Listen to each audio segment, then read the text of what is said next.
우주선이 지구에 도달했습니다. 외계인들은 무기까지 준다고 하죠. 그들은 왜, 무슨 이유에서 이런 행동을 하는 것일까요? 이번에 제가 분석할 영화는 바로 컨택트입니다.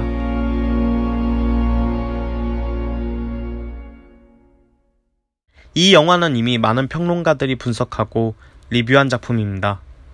그만큼 생각해볼 여지가 많은 작품이죠. 사고에 앞서 언어가 존재한다는 사피어 워프 가설이 이 작품의 중심 소재입니다. 그래서 저는 다른 이야기를 해볼까 합니다. 작중의 외계인인 헵타포드는 인류에게 무기를 줄 것이라고 합니다. 그 때문에 인류는 한바탕 난리가 나죠. 하지만 그 무기는 총이나 칼, 대포와 같은 무력의 도구가 아니라 그들의 언어였습니다. 그들의 언어를 이해하는 순간 시간의 순서는 무의미해지고 미래와 과거를 동시에 인지할 수 있게 되죠. 헵타포드는 그 언어로 3000년 후에 있을 일에 인류가 자신들을 도울 것이라고 합니다. 사실 이 목적은 원작 소설인 내 인생의 이야기에서는 나오지 않는 장면입니다. 그저 헵타포드가 지구에 방문하도록 되어 있었기 때문이라고 나오죠. 그렇다면 감독은 왜 헵타포드의 목적을 설정한 것일까요? 원작과 달리 미래가 정해진 것인지 바꿀 수 있는 것인지에 대한 여지를 남기기 위함이라고 생각됩니다. 원작에서 헵타포드의 언어를 받고 바꿀 수 없는 미래를 있는 그냥 그대로 수용하는 것과는 다른 메시지를 전달하고 있습니다. 그렇다면 헵타포드가 본 미래, 인류가 도와주게 된 일이란 무엇일까요? 그리고 미래를 볼 수 있으면서도 왜 3000년이나 일찍 온 것일까요? 저는 진화를 키워드로 헵타포드의 행동을 생각해 보았습니다. 3000년 후의 일이 인류의 진화를 말하는 것이라면 많은 부분이 설명이 됩니다. 먼저 진화라는 것은 국어사전에서 생물이 생명의 기원 이후부터 점진적으로 변해가는 현상으로 정의 내리고 있습니다. 즉 진화는 점진적으로 오랜 시간이 걸리기 마련입니다.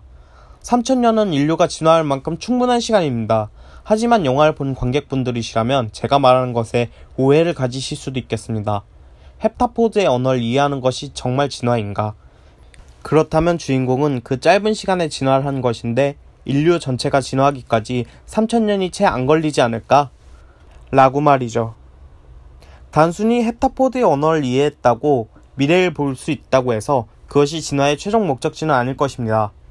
한국인이 영어를 배웠다고 해서 진화했다고 말할 수 없는 것처럼 말이죠. 만약 3000년 후의 일이 정말 인류의 진화라면 한 가지 의문점이 더 생기실 것입니다. 헵타포드는 3000년 후에 자신들을 도와주는 것이 인류라고 말합니다. 그런데 그 도움이 인류의 진화라니 모순점을 느끼실 것입니다. 하지만 인류의 진화가 목적이라면 진화를 해야 할 대상이 발전해야 합니다. 발전하지 않으면 진화는 없는 것이겠죠. 헵타포드가 필요로 하는 도움은 인류가 진화를 받아들이는 것으로 해석할 수 있습니다. 헵타포드가 전해준 언어는 그 진화의 촉매 역할을 해주는 것일 겁니다. 인간의 사고를 열어주는 방아쇠가 되는 것이죠. 시간이 무의미해집니다. 그 다음은 무엇일까요? 아마 형체의 무의미함이 되지 않을까요? 어떤 진화를 겪게 되는지는 아무도 모릅니다.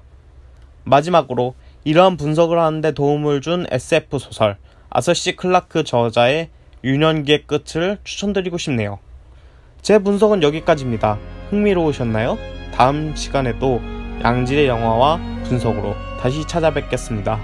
무버니의 이소남이었습니다.